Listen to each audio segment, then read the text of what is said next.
Salam damai sejahtera untuk kita semua.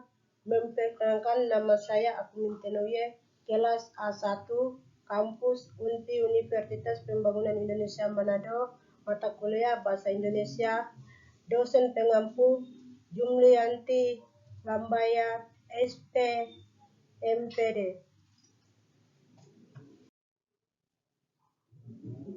Sejarah Hari Kebangkitan Nasional.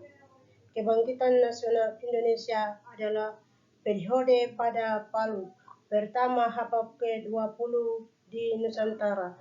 Kini Indonesia ketiga, rakyat Indonesia mulai menumbuh rasa kesadaran nasional sebagai orang Indonesia masa ditindai dengan dua peristiwa penting, yaitu berdirinya Budi Utomo 20 Mei 1908 dan Hiklar Sumpah Pemuda 28 Oktober 1928 untuk mengejar keuntungan ekonomi dan menguasai administrasi wilayah Belanda, menerapkan sistem pemerintah kolonial pada orang-orang yang sebelumnya tidak memiliki kesamaan identitas politik. Pada awal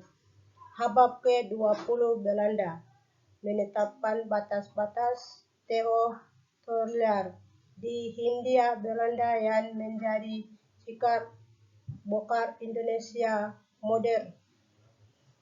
Pada pura pertama abad ke-20 muncul jumlah organisasi kepemimpinan yang baru, mulai kebijakan politik etis Belanda membantu menciptakan kelompok orang Indonesia yang terpelajar. Perubahan yang mendalam pada orang Indonesia ini sering disebut sebagai Kebangkitan Nasional Indonesia. Peristiwa ini dibarengi dengan peningkatan aktivitas politik hingga mencapai puncaknya pada proklamasi kemerdekaan Indonesia tanggal 17 Agustus 1945. Ragam bahasa lisan. Ragam bahasa lisan adalah bahan yang dihasilkan ucapan dengan fonem sebagai unsur dasar dalam ragam.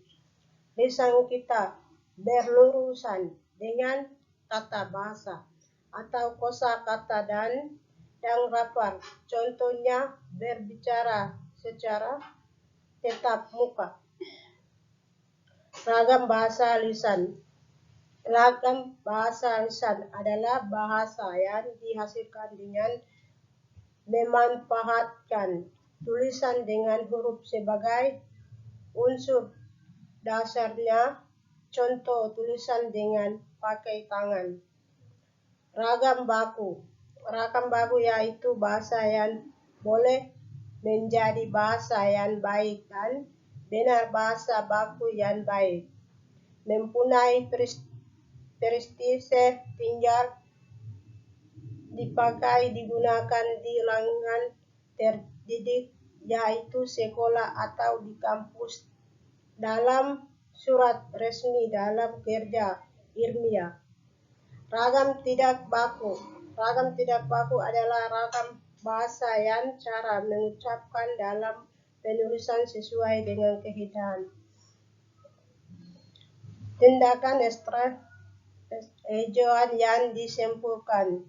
Ragam bahasa yang secara mengucapkan atau penulisan tidak memenuhi kehendak standar tertentu. Pengertian kalimat efektif. Kalimat efektif adalah kalimat yang dapat mengucapkan gagasan sesuai dengan yang diharapkan oleh penulisan atau pembicara.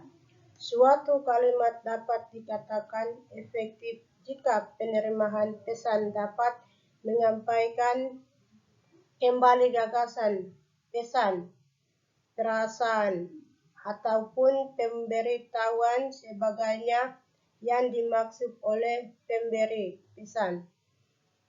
Di dalam kamus, kalimat efektif juga memiliki beberapa makna. Salah satu antaranya bermakna pembawa mengaruh, artinya kalimat efektif juga dapat dimaknai sebagai kalimat yang membawa pengaruh, terutama berupa kemudahan bagi pembaca atau pendengar untuk memahami informasi yang disampaikan oleh pemberi pesan. Kalimat tidak efektif.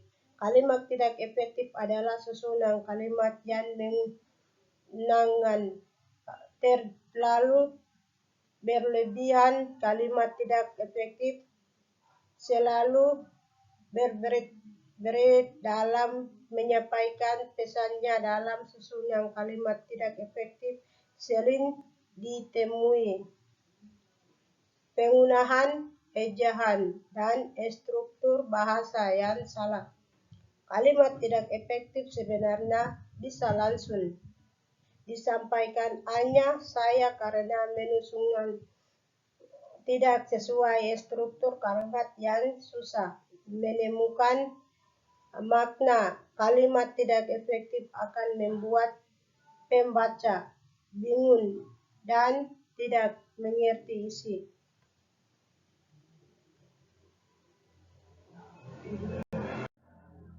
Sekian dan terima kasih.